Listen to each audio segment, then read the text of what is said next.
Please cease.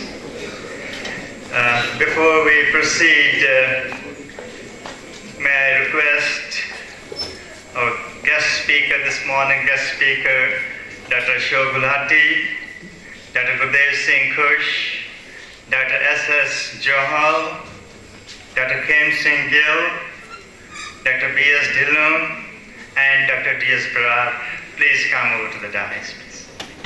Dr. Jagdeep and Dr. Pratendra will please help.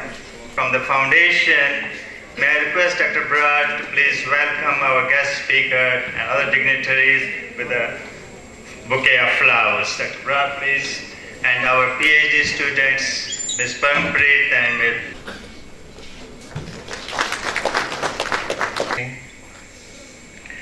Good morning, everyone. Honorable Dr. Gill Sahab, Dr. Khush, Dr. Ashok Gulati, our guest speaker for today, Dr. B.S. Dhillon, our Vice Chancellor, and Dr. S.S. Johal, Mrs. Chandrika Gulati, Deans and Directors of the University, former Vice Chancellors, distinguished guests, colleagues, friends, ladies and gentlemen. I take this great opportunity and in it a great honor on behalf of Khush Foundation to welcome you all. Dr. Khush has donated 3.5 crore rupees to the university. And with his generous support, Gurdev Singh Khush Foundation for Advancement of Agriculture Scientists has been established at PAU. May I now request Honorable Vice Chancellor, PAU, Dr. B.S. Dhillon, to formally welcome and introduce today's guest speaker. Dr. Dhillon, please. Good morning. It's a matter of great pride and privilege today forenoon to be in the company of such galaxy of eminent scientists, internationally known scientists, colleagues from outside, and I am very happy to see large number of students. Dear Dr. Gulati, Dr. Khush, eminent personalities in the audience, including Dr. M.S. Khan, former Vice Chancellor of the University, Dr. Pal Singh Sidhu, who worked here and in the World Bank, Mr. Gulati, Dr. Randhawa and others from Gadwasu, my colleagues from PAU, students, ladies and gentlemen. First of all, I welcome you all, and special welcome to those coming from outside PAU. You all must be aware of Delhi School of Economics or London School of Economics. Dr. Gulati is product of Delhi School of Economics, where he did his Masters in Economics and PhD in Agriculture Price Policy. Took over as chairman of CACP, Commission for Agriculture Cost and Prices, in March 2011. Before that, he worked in IFPRI, International Food Policy Research Institute, one of the institute in CG system. He worked in that institute for 10 years, 5 years as director of the Asia region with headquarters at Delhi, and 5 years as director of market trade and institution region. So a total of 10 years in that prestigious international. Now I will invite and request Dr. Ashok Gulati to please present his talk.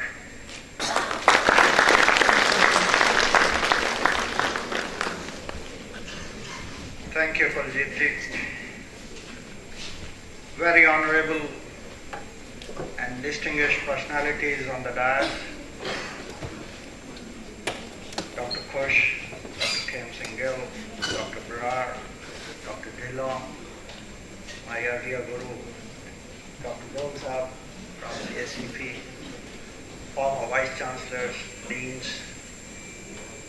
staff here, young students. I feel it a great honor for me to stand here and speak about something on agriculture, which is my passion, but for a foundation whom I salute.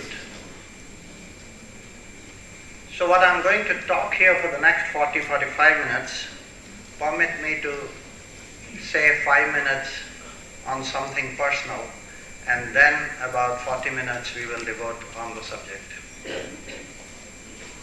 You know, most of us know Dr. Khush as a great scientist, and I feel this land is blessed which has created this type of a scientist which has made us all proud all the world over in terms of whosoever eats rice should be remembering from where this rice is coming and whose efforts are coming.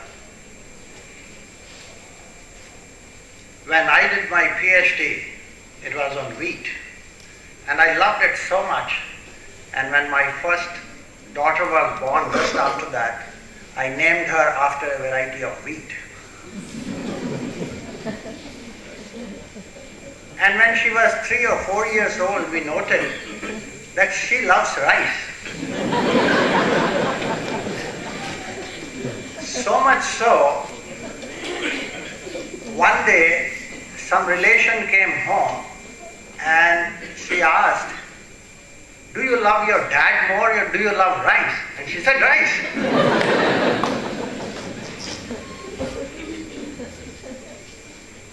Today she is well grown up.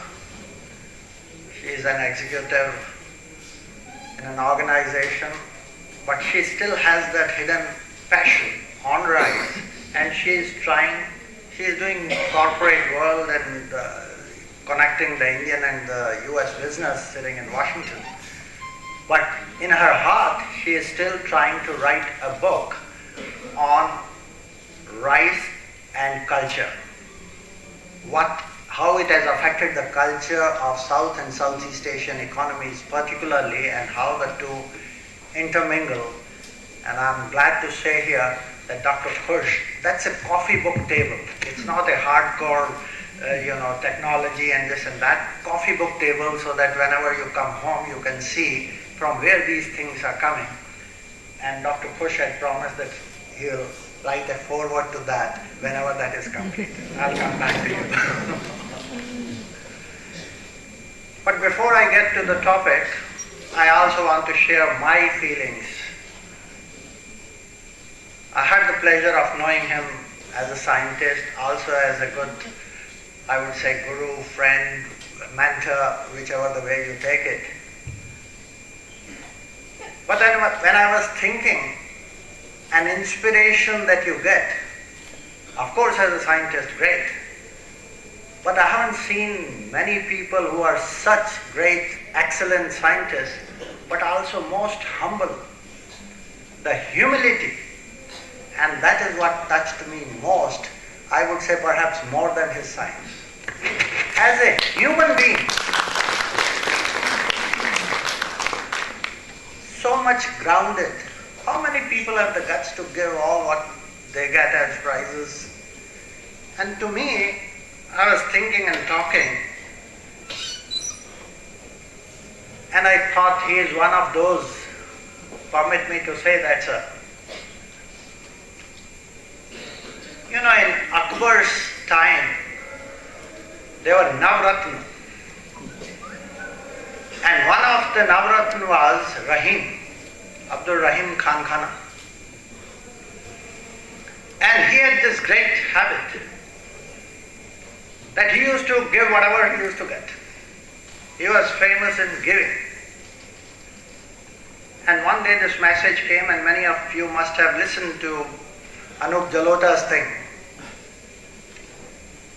And it went to Tulsidas, because this is the period between 1556 to 1626 that I'm talking about. And then Tulsidas asked him, "Aisi deni den jiu kit sikhe ho san, ज्यों ज्यों कर ऊंचो करो त्यों त्यों नीचे नैन. As your hand rises to give, your eyes go down. From where have you learned this art of giving? Rahim says, you know everything, but you want me to say that. And he says, देनहार कोई और है, देनहार कोई और है, भेजत जो दिन रैन. Day in and daylight, night he gives. लोग भरम हम पर करें, तासो नीचे नैन. Sir, I salute you as a scientist, but I touch your feet as a great human being. And I feel it a personal honor to me that you have given that I should be speaking as the first lecture of this great foundation. Any work, anything that you will say about this foundation that you deem fit, see me doing in this, I'll be more than anytime ready to come and do that for you. Okay, getting to the topic now. Accelerating agriculture growth, role of policy and technology. That's what I'm supposed to be talking about. And the challenge is because Dr. Barar got a little worried that I don't have PowerPoint, how can I keep you awake? So that's a challenge that I'm going to have it. I'm going to divide this topic into literally 3 parts. First, why agriculture is so critical. The growth in agriculture, why it is critical, what is it that the global experience is talking about in this, and therefore what we need to learn about it. I'll devote 5 to 10 minutes on this. Then I'll speak about the past, how Green Revolution was brought about. Most of you know, but there would be some 2-3 points that I want to highlight there, which are very, very crucial. That's a learning from the past. And then I'm going to spend about 10 minutes what is happening today in India and globally. But last another 7, 8 minutes, 10 minutes, I'm going to spend about what I visualize as the future of global agriculture and Indian agriculture, where it is headed, and therefore what role policy and technology are going to play. Are we ready for that? So that's the broad framework in which I'm going to talk about. Why agriculture growth is so critical. Last 25 years of research or so in developing countries revealed very interesting thing. If those who want to read, Paul Singh is here. World Bank came out with World Development Report of 2008. And what is fascinating, I just want to distill that entire report into 2 sentences. What it said was that 1% growth in agriculture is at least 2 to 3 times more effective in reducing poverty than the same growth coming from non-agriculture sector. And it provided evidence that in case of China, this was 3.5 times more effective in reducing poverty, growth in agriculture, and 2.7 times more effective in the case of Latin American countries. And that's the most critical part. Besides the fact that in a country like India, to feed 1.25 billion people, which is going to cross the number of China in the next 15 years or so, are we going to give any priority to accelerate agriculture growth in India?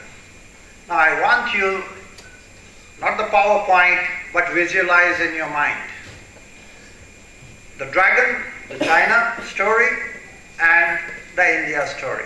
I spent about 5 years writing that book, sir, The Dragon and the Elephant, which was published by Johns Hopkins, Oxford University Press, but was also translated in Chinese. So it's the same book. And that book of 5 years research, I want to spend 2 minutes with you on that. You imagine the country as a pyramid, economic pyramid, where agriculture is at the bottom, manufacturing is in the middle, and services at the top. China, when it started off economic reforms, it started off with agriculture. And what did they do?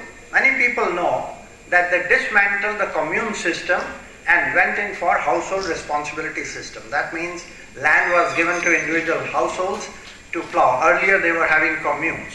But very few people know that simultaneously they liberated the price regime for agriculture. They used to control prices the way we have been controlling. As a result, what happened between 1978 and 84 is the most fundamental thing that has happened in any country that has gone in for reforms. And please try to understand what happened. The agriculture growth was 7.1% per annum for those 6 years, but farm incomes, because they liberated the price regime, increased by 14% per annum for 6 years. Farm incomes. Now what happened?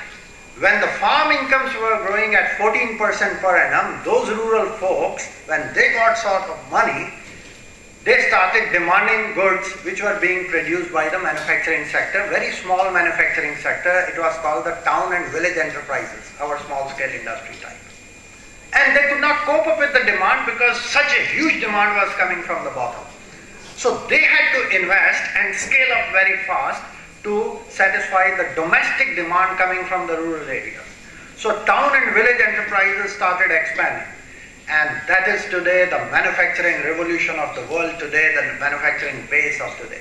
China's manufacturing revolution was triggered by the demand coming from the farm incomes of the agriculture sector. China even today on the services sector is very weak. They have not reached that stage of reforming their service sector in the way. Look at the elephant, the Indian pyramid. Indian pyramid, if we are proud of one thing that we have done globally great, what is it? Our IT.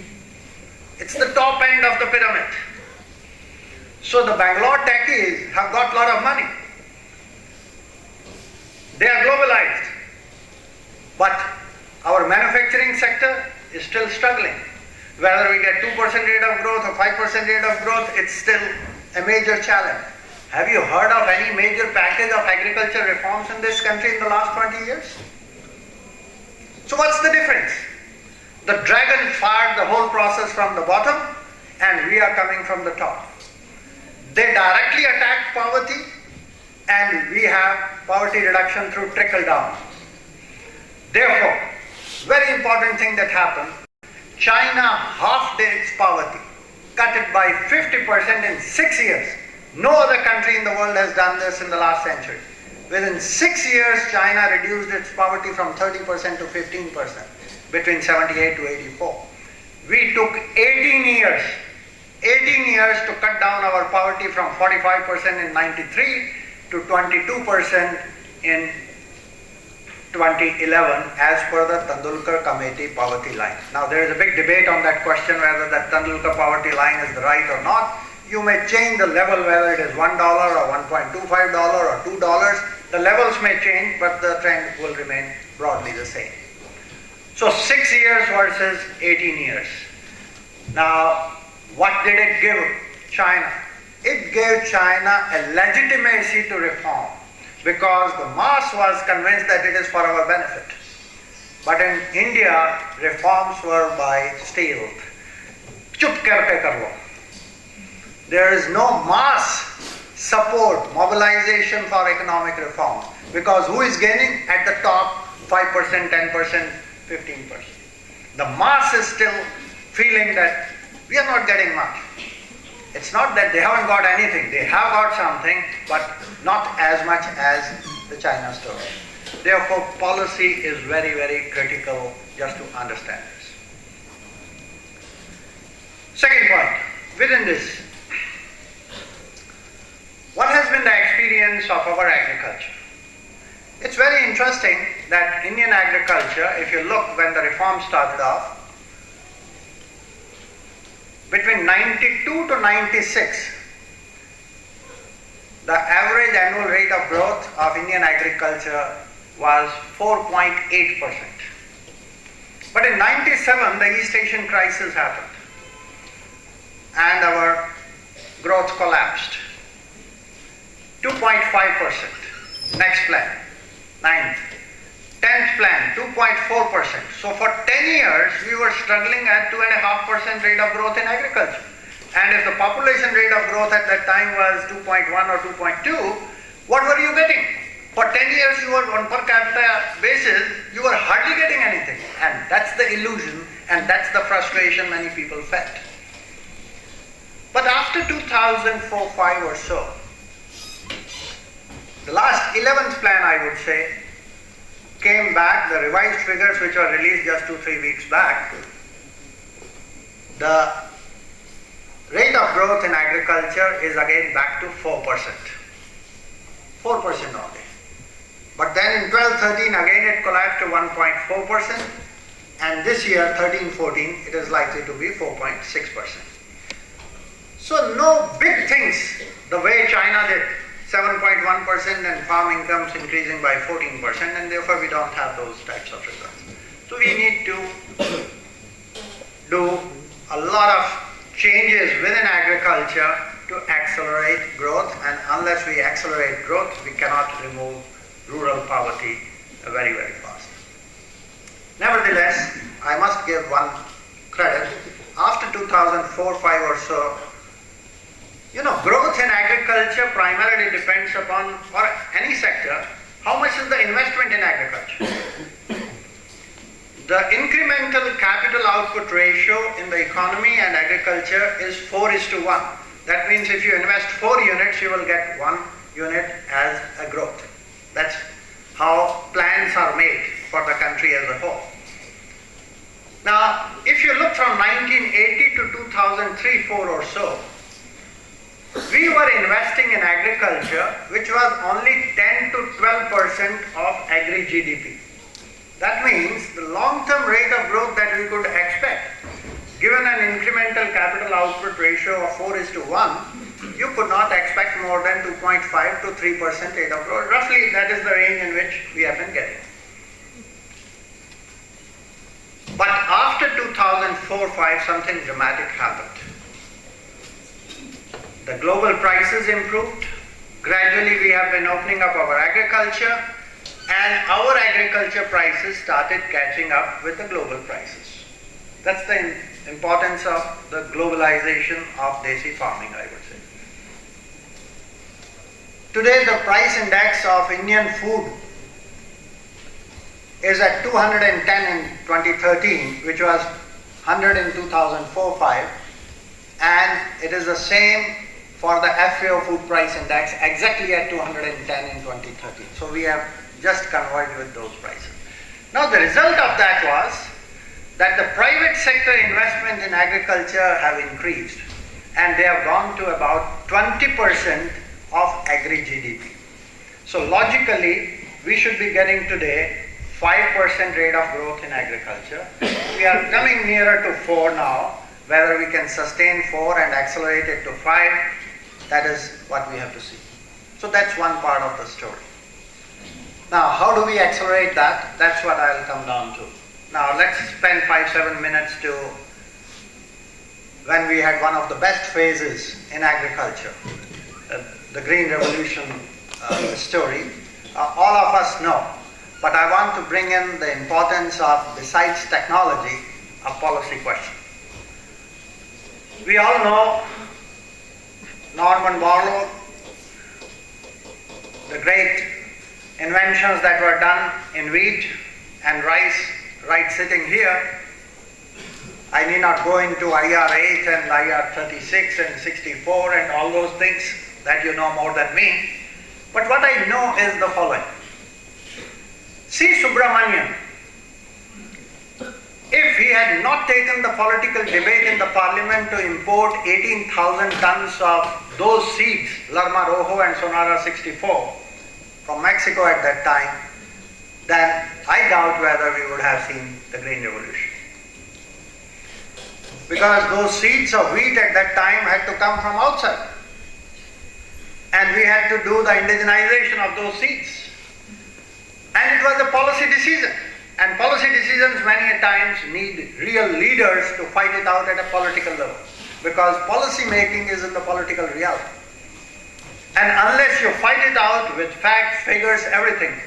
I still remember those debates in the parliament which said that this will not be a green revolution but will be a red revolution, and we will become the slaves of the West forever for these seats, and we will give our sovereignty of food security and whatnot. Why I want to bring that here? Because we are having a similar debate today on GM crops. With due respect to all those who differ on the GM question, but there has to be a constructive debate, and there has to be a scientific attitude, and there has to be political leadership to take that entire evidence of facts, figures, science to some conclusion. You cannot be just sitting on it. And that's where the disturbance, at least to me, within the government comes in. But one more little thing before I move to today's scenario. So one was the policy decision to import 18,000 tons of wheat, which was the most critical part of the Green Revolution story. But the other part of the story is there were two institutions created: Food Corporation of India and Agriculture Prices Commission in the first week of January 1965.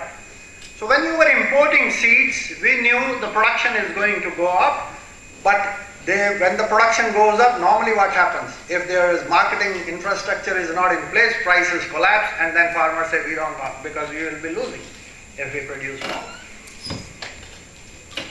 So a minimum support price was announced, and Food Corporation of India had to procure.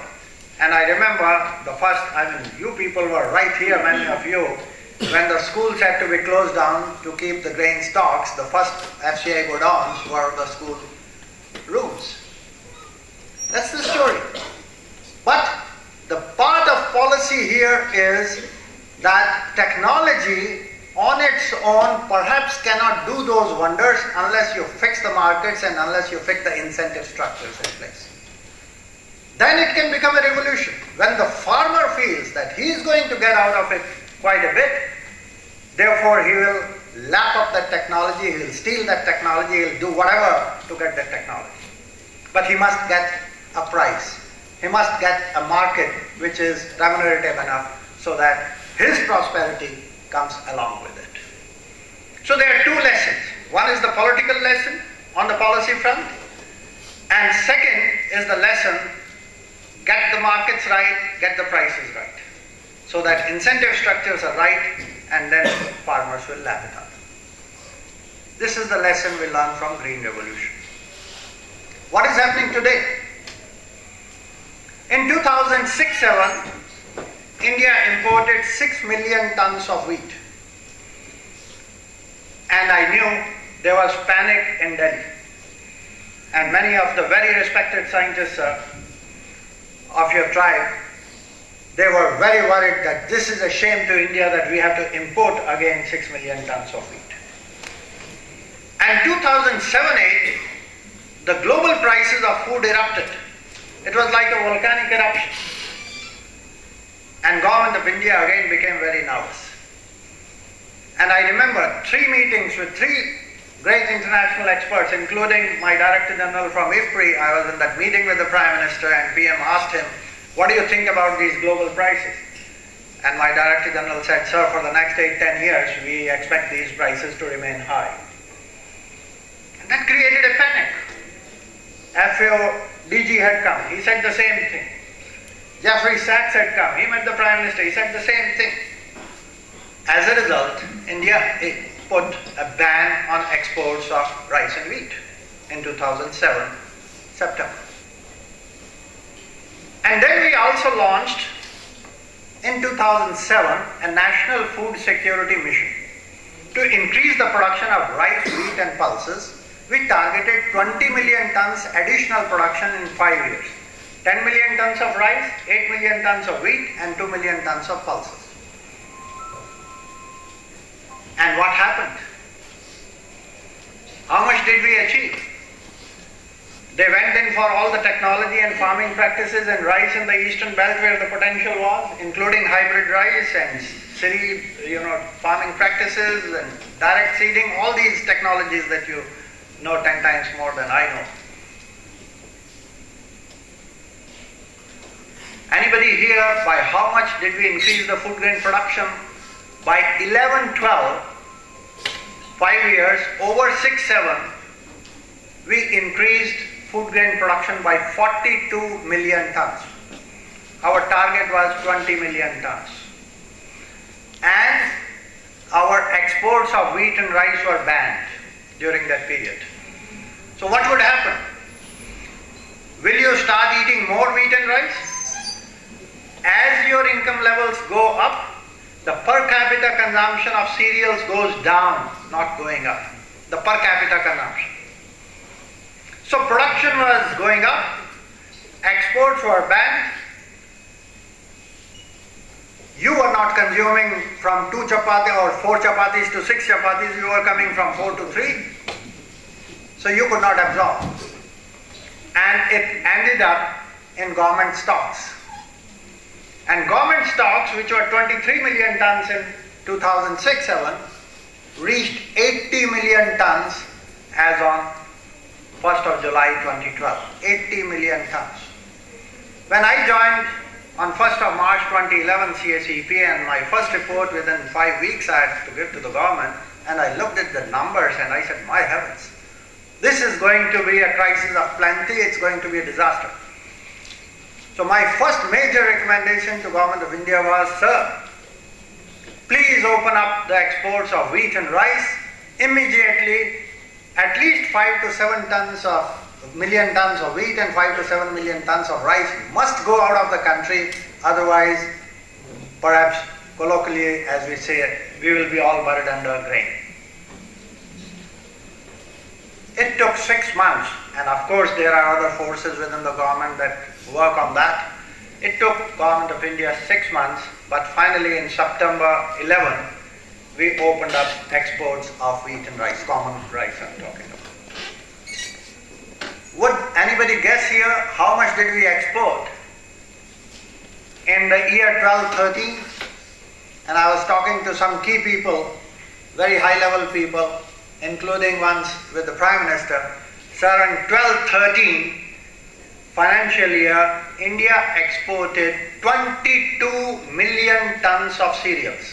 22 million tons, which it has never done any year in entire history, written history of India, 3,000 years. In 13-14, we are likely to be exporting about 18 million tons of cereals, rice, wheat and maize also is coming up. Total of about 40 million tons exports of cereals in 2 years. If you had put a ban on that and production was going up, you could imagine what a crisis it would have brought to the markets and therefore collapse of prices. Therefore, policy is critical to ensure that farmers start getting something. Otherwise, if you say, oh, I want higher and higher MSP, who consumes or doesn't consume, I'm not worried, give me higher price, I'll produce more, then you throw it in the sea. That's not how the system functions. Policy has to be aligned to demand and supply forces in the economy. So the technology is spreading to the eastern belt for grains. Policy plays its own role, and India is reasonably safe on the food security front, I would say, for the next 10 years, 20 years. My own institute in IFPRI, in late 90s, 98, they had come out with a paper saying that India will be importing 63 million tons of food grains every year by 2020. Peter Hazel and one of our gurus earlier, G.S. Balram, on that paper. At that time, I was a reviewer of that, and I said, sorry, it cannot happen like that. We will be marginally surplus or self-sufficient. We have gone up and down, and today we can clearly see, even for the next 10 years, we will not be in that type of a situation. Whether we keep on exporting 20 million tons or 10 million tons or 5 million tons, but we will be marginally surplus. Technology is important. One last word here about the current on the grain and then I move on. Still, what is the level of our rice productivity in the eastern belt?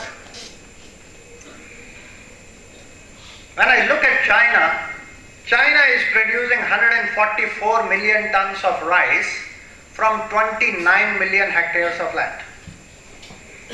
We are producing 106 million tons of rice from 45 million hectares of land. So there is a lot to catch up. And the technology is right there. The hybrid rice in China occupies about 63% of the area. In India, it's less than 3%, 4%. In eastern UP belt, it's coming to 10 to 15%, but all other areas, if we are going to sell rice at 2 rupees or 3 rupees or even 1 rupee in number of states, we need to increase productivity where there is water so that nature can sustain that type of production and perhaps release Punjab from that pressure of undermining its water for common rice. Keep on doing the basmati, high value, but common rice, and that's a thing on which Professor Joel has been writing for more than 20 years on that question of diversification. Technology. Where are we headed to in the future? And actually at present also, this is all a part of, I would say, what I talked on the Green Revolution. But the next revolution, which is already underway, 175 million hectares under that revolution is already there under different crops, is the gene revolution, the GMO question. And if you look at last decade, the biggest revolution if in India has taken place in any crop is cotton. And cotton, 2002-03, the Government of India statistics is the production was 8.6 million bales. The Cotton Advisory Committee, Cotton Advisory Board number was 13.6 million bales. Today we are producing about 36 million bales of cotton and exporting about 10 to 13 million bales of cotton. We are the second largest exporter of cotton in the world from nowhere. Just 10 years back, we were either importing or just marginally self-sufficient in cotton. And it's all, again, a question. Is it the magic only of the seed? The BT? You take one policy decision, which last year the government did do, banned exports of cotton. And CACP was the first one to say, this is an implicit tax on the farming community, please remove this or raise the MSP. And then people said, what are you talking? You are in the government, you are criticizing the government. I said, this is going to lead to disaster. If you do not allow 10 million bales to go out, the prices will collapse here. Again, get back to policy. The cotton revolution and India becoming the second biggest exporter of cotton cannot take place only on the basis of BT technology unless the policy is set right to get the markets what the farmers want. Because price will be given. If the Chinese stop buying your cotton, there will be a problem. Or if the government of India doesn't allow to go it out, there will be a problem. So technology will be pushed in the backwaters immediately because it will not be profitable to the farm. We have stalled, I would say. We went into hibernation when the BT brinjal case came. There are debates on that question. Time doesn't allow, but maybe in discussion we can take it. Once the scientific community, the Genetic Engineering Approval Committee, says yes, I think then you need political leadership to take it forward. That's what I was saying, C. Subramanian. We need another C. Subramanian. For 3 years, 4 years, it was kept in the cold storage. And what a pity.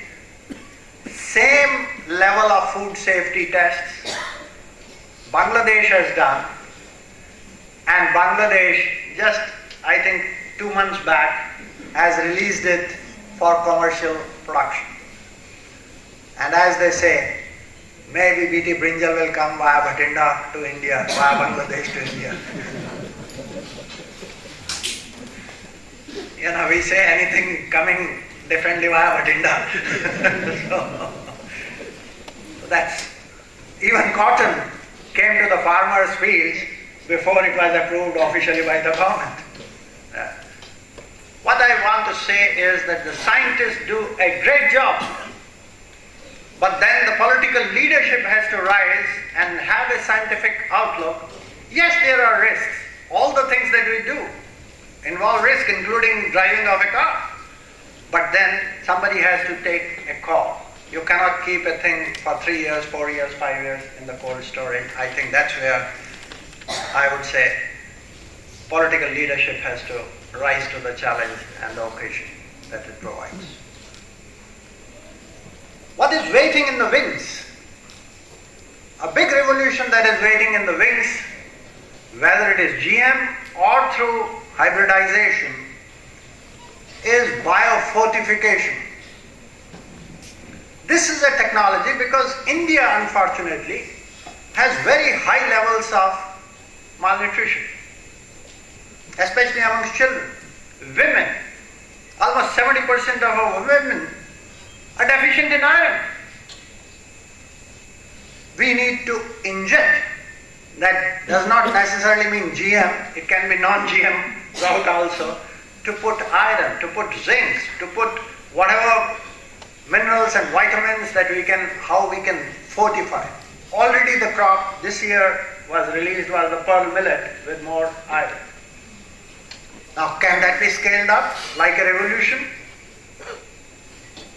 So biofortification is the wave that is coming up on technology, but can we give it an incentive to scale it up quickly?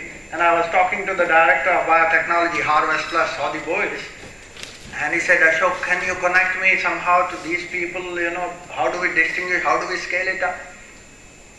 I think we should be lapping up these types of scientific discoveries which can solve the problems of humanity. Not only hunger, but also malnutrition. So that is what needs to be given a very, very high priority, and to the young students, I think that's the phase in which they have to move.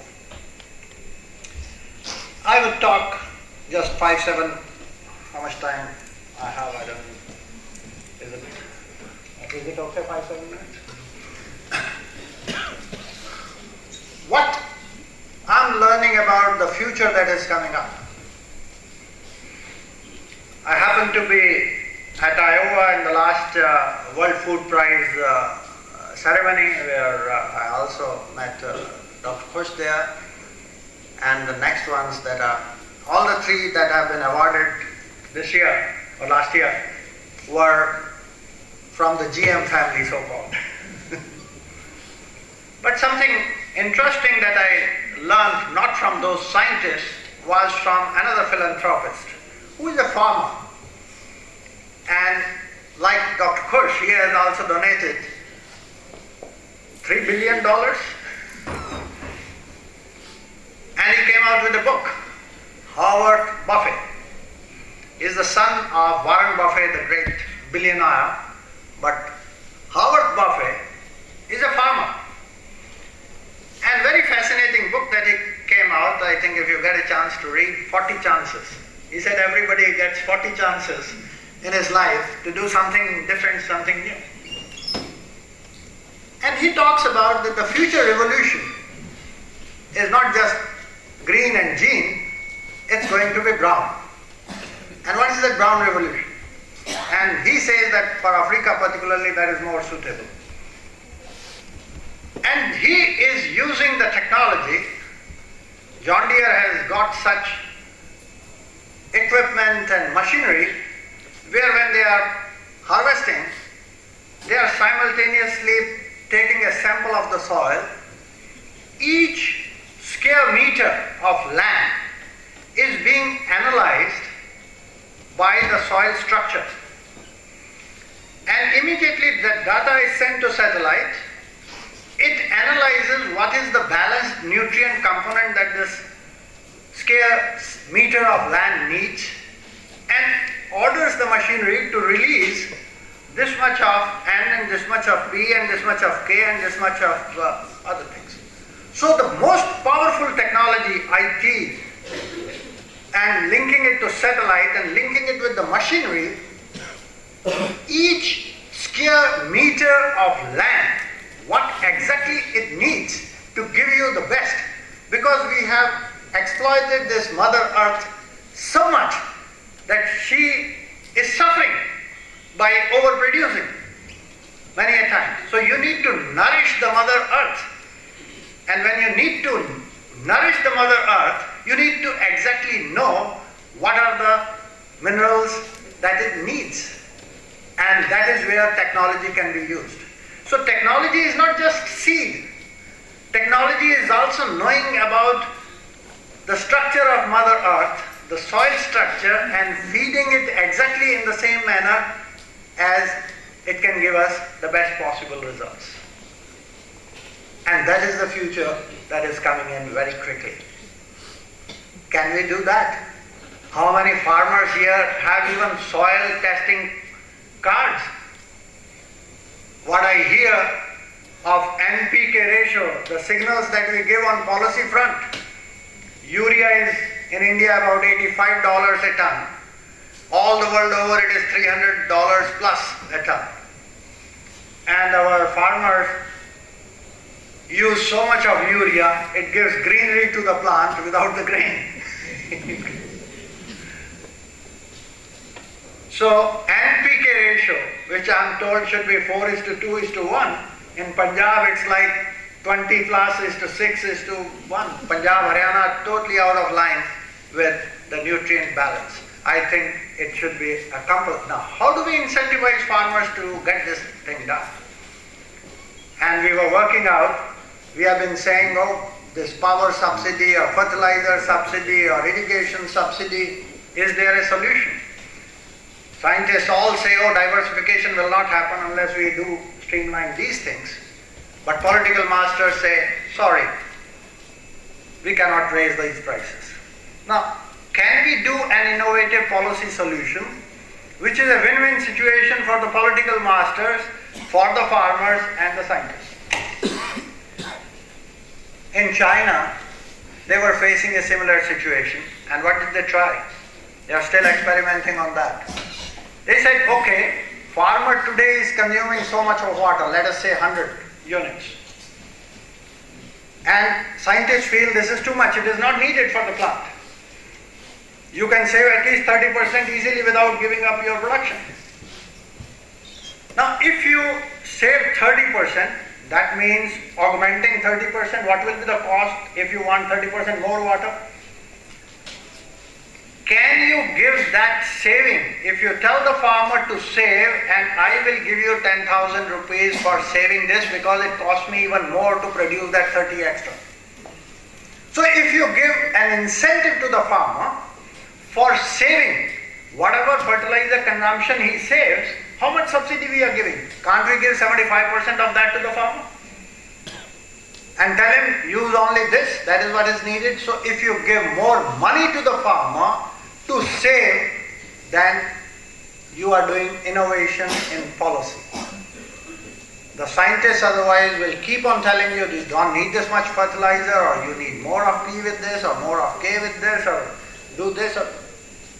So we need to innovate on the policy front to make it work. Only then it can be a revolution.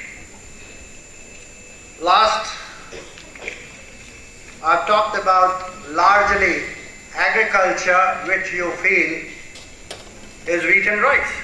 Because sitting in Punjab, we think agriculture means only grains or cereals. Cereals do not account for more than 20% of the value of agriculture output in this country. So the future of agriculture and accelerating growth in agriculture is not going to come from cereals. It is going to come from high value agriculture, that is more of fruits, vegetables, milk, dairy, poultry and fish. Because that is what people are going to eat more and more. And you need different technologies there.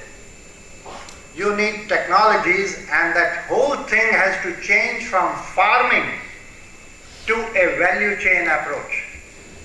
The agriculture of tomorrow cannot be considered as farming alone. It has to be an integrated part of processing and organized retailing. So the technologies that make smooth and efficient value chain, the logistics, the cold storages, the processing, the organized retailing, which is an institutional innovation, all have to work together to take us to the next level of development and prosperity in agriculture for our farmers as well as our consumers, because only then the consumers will be able to get a lower price, farmers will be able to get a better price, and that needs engineering, not only in the question of seeds that we talked about, but engineering in the logistics and this entire value chain. With these words, I'm extremely grateful to the foundation, and I want to compliment, congratulate, and really I'm humbled myself that I was invited to do this first lecture to this foundation. With all the good luck to the foundation and to you. Thank you very much.